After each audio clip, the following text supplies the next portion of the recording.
Hello students, hello all of you. Myself Siddharth saying welcome you all on our online platform My Classroom. बच्चों आज हम discuss करने वाले हैं हमारे एनएसओ के प्रीवियस ईयर के क्वेश्चंस।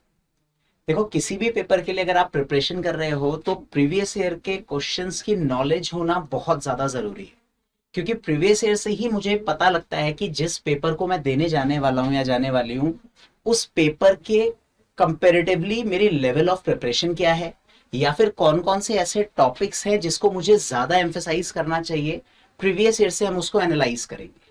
जैसे जिस पैटर्न के क्वेश्चंस ज्यादा आते हैं उसको ज्यादा एम्फेसाइज करके उनके क्वेश्चंस को अच्छे से प्रैक्टिस करना। जैसे आप ट्रेंड्स में देखोगे तो मोल कॉन्सेप्ट के प्रीवियस ईयर क्वेश्चंस काफी सारे हैं रेगुलर रिपीटिशन में। स्ट्रक्चर ऑफ एटम में एटम के इलेक्ट्रॉनिक स्ट्रक्चर के बेसिस पे काफी सारे क्वेश्चन रेगुलर रिपीटिशन में आपको प्रीवियस ईयर में मिलेंगे। इसीलिए प्रीवियस ईयर के पेपर क्वेश्चन डिस्कस करने से आपको ये बेनिफिट मिलेगा कि आपका प्रिपरेशन लेवल क्या है, आप उसके हिसाब से प्रिपरेशन कर रहे हो कि नहीं कर रहे हो। और अगर आपको किसी टाइप के क्वेश्चन पे ज्यादा एम्फेसाइज करना है, ज्यादा टॉपिक्स कौन से हैं जिसके मैं ज्यादा से ज्यादा क्वेश्चन प्रैक्टिस कर लूं, इसका आइडिया भी हमें प्रीवियस ईयर से मिलता है। तो हम डिस्कस करेंगे आज के इस लेक्चर में previous year question of NSO of class 9। सबसे पहले हम इस पेपर के गाइडलाइंस को डिस्कस कर लेते हैं। देखो बच्चों, अगर पेपर के गाइडलाइंस की बात करूं तो कुछ बेसिक सी चीजें हैं जो आपको पेपर देने से पहले पता होनी चाहिए। कि जब आप पेपर में जाओगे तो आपको एक एडिशनल टाइम मिलेगा 10 मिनट्स का, जिसमें आप अपना फॉर्म पूरा, उसमें जो ओएमआर मिलेगा उसको आप फिलअप कर सकते हो। उसमें अपने जितने भी डिटेल्स हैं उसको बहुत केयरफुली ध्यान से भरना है। नाम, school code, class roll number, mobile number, ये सब चीजें जो है उसको बहुत केयरफुली भरना। उसमें कोई गलती नहीं होनी चाहिए, क्योंकि ऐसी छोटी मोटी गलती से वो कुछ एरर आ जाए तो वो आपके लिए लॉस है जब आपको चीजें सारी आती हैं। उसके बाद अगर मैं पेपर के पैटर्न की बात करूं तो उसके अंदर हमारे पास 3 सेक्शंस होते हैं, जैसे लॉजिकल रीजनिंग, साइंस और अचीवर सेक्शन। लॉजिकल रीजनिंग के 10 क्वेश्चन है, 35 क्वेश्चन साइंस के हैं, अचीवर सेक्शन के 5 क्वेश्चन है, जिसमें अचीवर क्वेश्चंस 3 मार्क्स के हैं और बाकी के सारे 1 मार्क का क्वेश्चन होगा। हर एक क्वेश्चन आपके लिए कंपलसरी है और मोस्ट इंपॉर्टेंट, कोई भी नेगेटिव मार्किंग नहीं है, तो आपको पेपर पूरा अटेम्प्ट करना है। कैलकुलेटर का यूज नहीं होगा इसके अंदर अलाउड। सिंगल करेक्ट टाइप के क्वेश्चन होंगे, ऑप्शन में से एक सिंगल करेक्ट होगा, मतलब सिंगल करेक्ट टाइप आपके क्वेश्चंस हैं। और जो भी आपका आंसर होगा, लेट्स से आपके पास A B C D option थे, उसमें से आपका आंसर आ गया ए पार्ट, तो ओएमआर के अंदर उस क्वेश्चन नंबर के कॉरेस्पॉन्डिंग आप ए पार्ट को सर्कल कर दोगे। जैसे आपके पास एक ओएमआर शीट होगी जो आपको प्रोवाइड करी जाएगी, जो भी उसका आंसर होगा उसको आप डार्क सर्कल कर दोगे, वो आपका आंसर मार्क हो जाएगा, जो भी आपने उसमें मार्क आंसर आपको डिफाइन करना था। तो ये हमारा कुछ गाइडलाइंस हो गई जो आपको बहुत ध्यान से इन सारी चीजों का, इन सारी बातों का पता होना चाहिए इस पेपर को देने से पहले। उसके बाद हम जो पेपर डिस्कस करने वाले हैं वो हम question previous year paper of 2021 discuss करेंगे क्लास 9 के, जिसमें साइंस सेक्शन में से मैं आप लोगों के साथ केमिस्ट्री सेक्शन के क्वेश्चन डिस्कस करूंगा। तो आइए स्टार्ट करते हैं अपना क्वेश्चन की series. Hello students, hello all of you, how are you all. myself Siddharth Singh welcome you all on our online platform My Classroom। देखो, हम आज डिस्कस करने वाले हैं अपने एनएसओ के प्रीवियस ईयर क्वेश्चंस, जो प्रीवियस ईयर मतलब पहले पूछे जा चुके हैं, उनको आज के सेशन में हम डिस्कस करेंगे। इन प्रीवियस ईयर के क्वेश्चंस के थ्रू आपको एक आइडिया मिलेगा कि किस टाइप के क्वेश्चंस एनएसओ के प्रीवियस ईयर में है, वो कैसे पूछते हैं, क्या स्टैंडर्ड ऑफ क्वेश्चन होता है, जो हमारी प्रिपरेशन चल रही है वो किस बेसिस पे चल रही है, हम उसी के पैटर्न पे पढ़ रहे हैं या कुछ चीज़ों में लैक है या इम्प्रूवमेंट है या चीज़ें अच्छी चल रही है। इन सब चीज़ों का आइडिया हमें मिलता है, कौन से टॉपिक को मुझे मेजरली फोकस करना है अगर मुझे इस पेपर को अच्छे स्कोर से क्रैक करना है। तो साइंस सेक्शन के केमिस्ट्री डिवीजन को आइए हम लोग मिलके देखते हैं कि किस टाइप के क्वेश्चंस इसमें पूछे जाते हैं। तो बिना टाइम वेस्ट किए स्टार्ट करते हैं अपने सबसे पहले क्वेश्चन के साथ। देखिए, पहला क्वेश्चन है कि given diagram shows that the change in temperature when a substance is heated. उसमें पूछा हुआ है कि रीजन ऑफ स्पेस बताओ जहां पे मैक्सिमम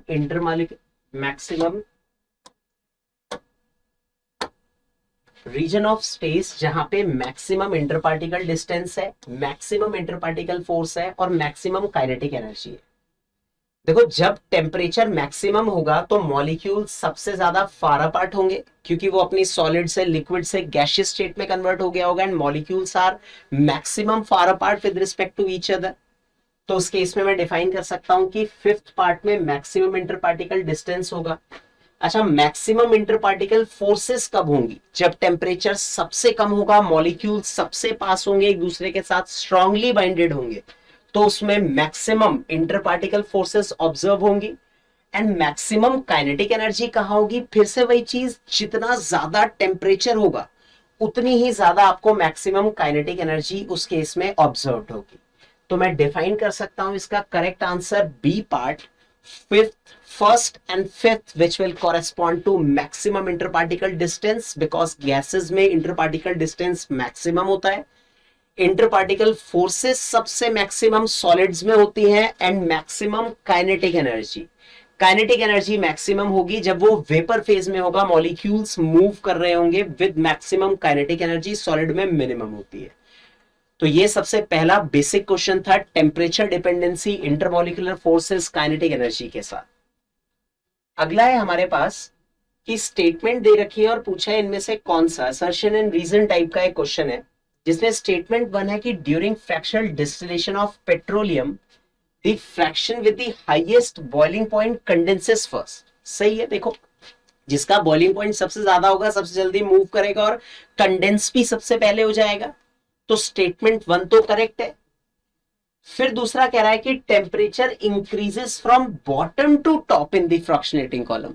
ये स्टेटमेंट देखो करेक्ट नहीं है, टेम्परेचर बॉटम टू टॉप पे नहीं होगा, हाई वोलेटाइल जो हायर टेम्परेचर वाले लिक्विड है वो मूव कर चुके होंगे, तो इसमें जो टेम्परेचर वेरिएशन होगा वो बॉटम टू टॉप तो इंक्रीज करता हुआ नहीं मिलेगा। मतलब मैं डिफाइन कर सकता हूं कि स्टेटमेंट वन तो ट्रू है but statement two is false. ऐसे ही मूव करते हैं अगले क्वेश्चन पे। इसमें बोला गया है कि Geetika poured 20 gram of the salt in 200 ml of water. उसने स्टेयर करा और उसको पूरा उसके अंदर डिसॉल्व कर लिया। फिर उसने उसको हीट करके उसके वॉल्यूम को रिड्यूस कर दिया हाफ तक। तो पूछ रहा है कि how many grams of salt can be recovered from the remaining solution. देखो एक बात याद रखो, ये जो सॉल्ट्स होते हैं ये नॉन वोलेटाइल होते हैं। मतलब जब आप हीट करते हो तो जो सॉल्वेंट वाटर है ये अपनी लिक्विड स्टेट को छोड़ के वेपर फेज में उड़ता चला जाता है, लेकिन जो सॉल्ट होता है वो सारा की सारा it remain in the solution. वो नहीं चाहता लिक्विड स्टेट को छोड़ के वेपर फेज में, आपने जब वो डिसॉल्व स्टेट में आ गया तो वो वहीं पे सेटल डाउन कर जाएगा। That means all 20 gram of the salt can be recovered from that remaining solution. तो बहुत बेसिक सा क्वेश्चन था कि सॉल्वेंट अपनी लिक्विड स्टेट को छोड़ के वेपर फेज में जाते हैं। अगला क्वेश्चन देखो, कह रहा है 4 फूड सैंपल्स हैं, उनको हमने टेस्ट किया है XYZ using paper chromatography. Chromatogram of the food sample PQRS and of the harmful component XYZ are given। तो पूछ रहा है कि food sample that does not contain any of the harmful component। देखो एक सिंपल सा केस है, जो सेम लेवल पे लाई कर रहा है वो उसका कंपोनेंट उसके अंदर होगा, नहीं कर रहा तो नहीं। जैसे इस रिस्पेक्ट में अगर मैं बात करता हूं, ये XYZ हमारे हार्मफुल कंपोनेंट है और मेरे को उसको फूड कंपोनेंट PQRS में चेक करना है। जैसे इस केस में मैं डिफाइन करूं तो आंसर्ड मार्क है Q। देखो Q के रिस्पेक्ट में बात करोगे और आप इसको चेक करोगे तो वो सेम लेवल पे उसके कंपोनेंट्स नहीं मिलेंगे, लेकिन वही ये वाला कंपोनेंट आपको S में मिल जाएगा, उसी के कॉरेस्पॉन्डिंग ये वाला कंपोनेंट आपको मिल जाएगा यहाँ पे, ये वाला कंपोनेंट आपको यहाँ पे मिल जाएगा। मतलब इस वाले केस में Q को छोड़ के PRS में XYZ के कंपोनेंट्स ऑब्जर्व हो रहे हैं, तो Q वो फूड सैंपल हो जाएगा which do not contain any harmful substance from X, Y and Z in this case. तो बेसिक सा क्वेश्चन था, बिल्कुल सिंपल सा। नेक्स्ट पार्ट की तरफ मूव करते हैं। देखो अगला है थोड़ा सा मोल कॉन्सेप्ट का न्यूमेरिकल। क्वेश्चन पे भी फोकस करते जाओ कि किस टाइप के क्वेश्चंस पूछे जा रहे हैं हमसे। जैसे क्वेश्चन है number of moles of molecules in 0.06 gram of water molecule.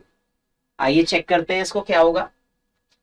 देखो अगर मुझे नंबर ऑफ मोल्स दे रखा है और नंबर ऑफ वाटर मॉलिक्यूल्स निकालना है, तो नंबर बेस्ड फॉर्मूला तो हमने n अपॉन एन पढ़ा है, तो 0.06 नंबर ऑफ वाटर मॉलिक्यूल निकालना है, एवोगैड्रोस नंबर 6.023 इंटू 10⁻23। तो इसको आप क्रॉस मल्टीप्लाई करा दोगे तो हमारे पास number of water molecules calculate हो जाएंगे इन 0.06 ग्राम ऑफ वाटर, जिसको सिंप्लीफाई करोगे तो ये वैल्यू 2.007 के नियर अबाउट आ जाएगी इस केस में। तो आप देख लेना एक बार मल्टीप्लाई करा के, number of water molecule in 0.06 grams दे रखा है। ठीक है ठीक है, एक बार इस क्वेश्चन में देखो एक करेक्शन है, 0.006 मोल्स गिवन नहीं है। देखो अगर मोल्स गिवन होते तो सीधा सीधा ये फॉर्मूला लग जाता, but here it's not the moles. उसने हमसे क्वेश्चन में क्या पूछा है बच्चों, इसने इस वाले क्वेश्चन में ग्राम्स दे रखा है, तो ग्राम्स को कैसे सिंप्लीफाई करोगे? मास based formula given mass by molar mass होता है, number based formula n upon na होता है। गिवन मास है 0.06 and molar mass of water is 14, and आपको क्या निकालना है? Number of water molecules calculate करने हैं डिवाइडेड बाय एवोगैड्रोस नंबर। देखो ये भी मोल्स के बराबर है, ये भी मोल्स के बराबर है, तो दोनों आपस में बराबर होंगे। मास गिवन है, नंबर निकालना है, तो इसको क्रॉस मल्टीप्लाई करा के आप यहां से number of water molecule calculate कर सकते हो, आपका आंसर आ जाएगा। समझ में आया होगा ये क्वेश्चन सबको? फिर अगले पार्ट में उसने बोला है कि number of sulphur atom in 1 mole of solid sulphur calculate करना है। सॉलिड सल्फर का मतलब होता है S8 के 1 मोल की बात हो रही है, और इसमें कैलकुलेट करना है सल्फर एटम्स 1 मोल में। तो पहले तो एक एसिड में 8 सल्फर एटम्स होते हैं, तो इसके 1 मोल में 8 मोल सल्फर एटम्स होंगे। सिंपल बेसिक यूनिटरी मेथड आपने पढ़ा होगा, 1 में 8 है तो 1 मोल में 8 मोल्स हो जाएंगे। अब आपको मोल्स ऑफ सल्फर एटम पता चल गया और नंबर ऑफ सल्फर एटम्स निकालना है, तो n अपॉन na अप्लाई कर दो। मोल्स 8 है, नंबर ऑफ सल्फर एटम्स निकालने हैं, Na 6.023 इंटू 10⁻23, क्रॉस मल्टीप्लाई कराओगे तो यहां से number of sulphur atoms simplify हो जाएंगे।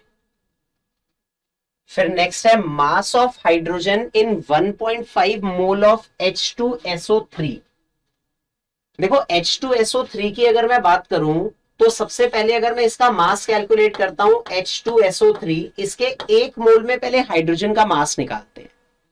देखो हाइड्रोजन इसमें कितना है, 1 into 2, sulphur is 32 and oxygen is 16 into 3। इसको सम अप करोगे तो टोटल मास में से आपको 2 ग्राम हाइड्रोजन मिलेंगे। तो इसके 1 मोल में मैं अगर डिफाइन करूं तो कितना मास है हाइड्रोजन का, 2 ग्राम। तो 1.5 मोल्स में कितना होगा, सिंपल यूनिटरी मेथड लगाना है, 2 इंटू 1.5 ग्राम्स, राइट। इस वाले केस में इसका आंसर हो जाएगा कि अगर 1 मोल में 2 ग्राम हाइड्रोजन है तो 1.5 में इंटू 2 दैट इज 3 आंसर आ जाएगा, 2 इंटू 1.5 ग्राम्स। लास्ट पार्ट है number of moles in 5 gram of calcium. तो देखो इसको सिंप्लीफाई करते हैं, नंबर ऑफ मोल्स निकालना है तो given mass by molar mass.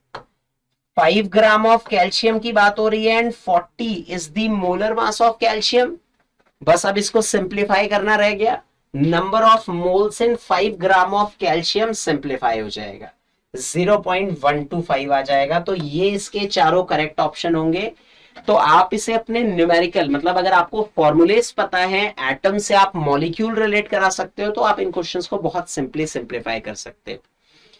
Move करते हैं अगले क्वेश्चन पे। तो इस टाइप के क्वेश्चंस में कंफ्यूज नहीं होना है। ऑलमोस्ट हर पेपर में मोल के क्वेश्चंस रिपीट हो रहे हैं, ऑलमोस्ट हर पेपर में वो मोल का एक क्वेश्चन डाल ही रहे हैं। मोल्स, मास, इन सब चीजों के कन्वर्जन, ये सब बहुत इंपॉर्टेंट है इस चैप्टर पॉइंट ऑफ व्यू से देखें तो। फिर चलते हैं अगले क्वेश्चन की तरफ। देखो नेक्स्ट पार्ट हमारे पास है फिल इन द ब्लैंक्स। देखो इसने 3 XYZ टर्म्स बोली है और पूछा है कौन सी टर्म क्या होगी, जिसमें ये बता रहा है कि actual member of the various atom present is called X। तो मॉलिक्यूलर फॉर्मूला से ही तो मुझे पता चलता है, जैसे H2SO4 है, ये इसका मॉलिक्यूलर फॉर्मूला है, तो उसमें हाइड्रोजन एटम 2 है, सल्फर 1 है, ऑक्सीजन 4 है, ये मुझे उसी से तो पता लग रहा है। तो एक्स क्या हो जाएगा इस केस में, मॉलिक्यूलर फॉर्मूला, या तो ये हो सकता है या ये हो सकता है। फिर कह रहा है number of atoms of all element present in a molecule known as Y. तो किसी भी एक मॉलिक्यूल में नंबर ऑफ एटम्स उसकी एटॉमिसिटी तो बताता है कि एक मॉलिक्यूल में कितने नंबर ऑफ एटम है, वो उसकी एटॉमिसिटी हो गई। O2 है तो डायटोमिक, उसकी एटॉमिसिटी 2 हो गई। एंड लास्ट पार्ट इज कि सिंपलेस्ट रेशियो जिस फॉर्मूले से आपको मिले एटम्स का, तो सिंपलेस्ट रेशियो किससे मिलता है, एम्पेरिकल फॉर्मूला से। जैसे मान लो C6H12O6 है, तो ये इसका मॉलिक्यूलर फॉर्मूला है। और CH2O जिससे आपको, जैसे इसमें से मैंने 6 कॉमन निकाल लिया, तो CH2O जो मिला इससे आपको कार्बन हाइड्रोजन ऑक्सीजन का देखो रेशियो तो पता लग ही रहा है 1:2:1, बट आप एग्जैक्ट नंबर ऑफ एटम्स नहीं बता सकते, सिर्फ सिंपलेस्ट रेशियो का पता लग रहा है। इसी को हम बोल देते हैं एम्पेरिकल फॉर्मूला, और ऊपर वाला मॉलिक्यूलर फॉर्मूला है। तो XYZ हमें पता चल गया है, molecular formula, atomicity and empirical formula. फिर चलते हैं अगले पार्ट की तरफ। देखो अगला पार्ट क्या है कि उसमें हमें 4 एलिमेंट्स दे रखे हैं, 5, और उसका atomic number and mass number defined है। क्वेश्चन में पूछा है कि इनमें से कौन सी स्टेटमेंट करेक्ट है। कह रहा है कि correct order of increasing proton number. देखो जो एटॉमिक नंबर है वही तो प्रोटोन होता है, तो मैक्सिमम प्रोटोन किस में मिलेगा, जिसका एटॉमिक नंबर मैक्सिमम हो, दैट इज V में। लेकिन यहां V तो आगे नहीं है, तो ये स्टेटमेंट गलत हो गई।